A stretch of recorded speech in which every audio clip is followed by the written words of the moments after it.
स्वागत है साथियों आपका एक बार फिर से एसआरजी सिकराडो पर। और आप देख रहे हैं यूपीटी एग्जाम जो कि 2024 में अक्टूबर में होने वाला है 24 तारीख को।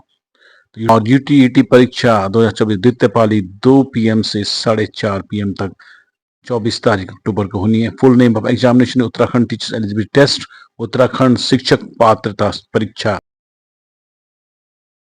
Hello and welcome to SRG units सकराडो वंस अगेन। एक बार आपका फिर से स्वागत है एसआरजी यूनिट्स में। और आज हम दिखाने जा रहे हैं यूटीईटी परीक्षा जो हुई थी 2024 24 अक्टूबर को। उसमें प्रश्न पत्र के आपको उत्तर बताने जा रहे हैं। बाल विकास एवं शिक्षण विज्ञान का ये एक खंड है, चाइल्ड डेवलपमेंट एंड पेडागोजी का। इसमें सबसे पहला जो प्रश्न पूछा गया था वो था, एक समावेशी कक्षा को सही आकार देने के लिए शिक्षक को क्या नहीं करना चाहिए। और इसका सही उत्तर था, शिक्षक को छात्रों के प्रति सख्त तथा रूढ़िवादी दृष्टिकोण रखना चाहिए। अगला था, मैस्लो द्वारा प्रतिपादित अभिप्रेरणा की आवश्यकताओं का सही क्रम है, और उसका उत्तर था सी वाला, जिसमें फर्स्ट, फिफ्थ, सेकंड, फोर्थ और थर्ड था। और तृतीय जो प्रश्न था वो, अध्यापक की किस गुणवत्ता के फलस्वरूप अधिगम में वृद्धि होगी। उसका सही उत्तर था संप्रेषण योग्यता। इसी क्रम में आप देखेंगे चौथा क्वेश्चन था, संबद्ध प्रतिक्रिया का सिद्धांत प्रतिपादित किया था। किसने किया था ये प्रतिपादित? इसका सही उत्तर था सी, स्किनर द्वारा। जबकि पांचवा क्वेश्चन है, एक बालक की वास्तविक आयु 8 वर्ष है तथा मानसिक आयु 10 वर्ष है, तो बालक की बुद्धि लब्धि क्या होगी। पांचवें क्वेश्चन का सही उत्तर था 125। जबकि छठवां क्वेश्चन है, पियाजे के अनुसार संज्ञात्मक विकास का किस अवस्था में बालक विभिन्न वस्तुओं को उनकी कुछ विशेषताओं के आधार पर क्रमबद्ध तरीके से व्यवस्थित करना शुरू करता है। और इसका सही उत्तर था ए, मूर्त संक्रियात्मक अवस्था। सातवां क्वेश्चन था, 7 से 12 वर्ष आयु की अवस्था कहलाती है, वो कौन सी कहलाती है? वो होती है आपका, इसका उत्तर था बी, उत्तर बाल्यावस्था। जबकि आठवां क्वेश्चन, विशिष्ट बालकों की श्रेणी में आते हैं, उसमें आपका उत्तर था डी वाला, उपरोक्त सभी प्रतिभाशाली बालक, संवेदनात्मक रूप से बालक, मानसिक मंदित बालक। इसी में नौवां क्वेश्चन था, लड़कियों के लिए शिक्षा की व्यवस्था ऐसी होनी चाहिए जो उन्हें केवल सुगृहिणी तथा आदर्श माता बनने में सहायक हो। यह जो कथन है उसके किस पे इसका उत्तर ढूंढना था। इसका उत्तर सही उत्तर था 9th का सी, लैंगिक पूर्वाग्रह पर आधारित धारणा है।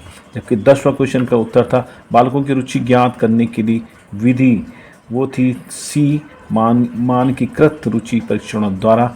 और 11वें प्रश्न का उत्तर, बालक की जिज्ञासा कहलाती है, वो था आत्म संप्रत्यय।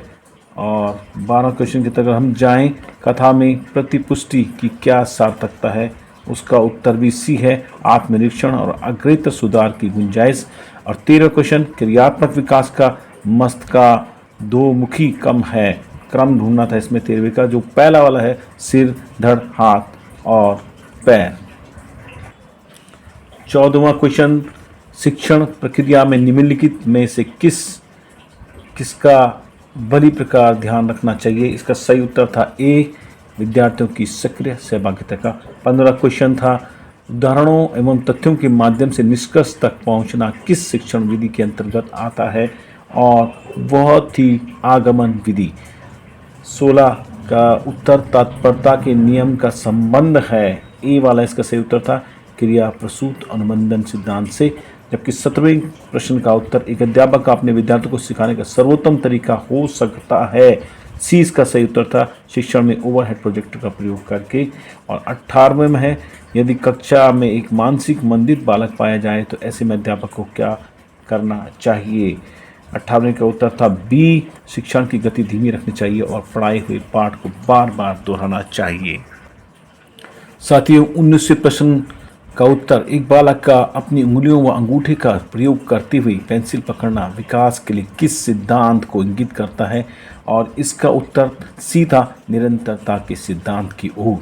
और 20वां, सतत एवं व्यापक मूल्यांकन में व्यापक मूल्यांकन शब्दावली का तात्पर्य, उसका उत्तर भी सी था, शैक्षिक एवं सह शैक्षिक क्षेत्र का मूल्यांकन। तो साथ ही इस प्रकार से 20 प्रश्नों का उत्तर आपको इस वाली वीडियो में मिल गया है।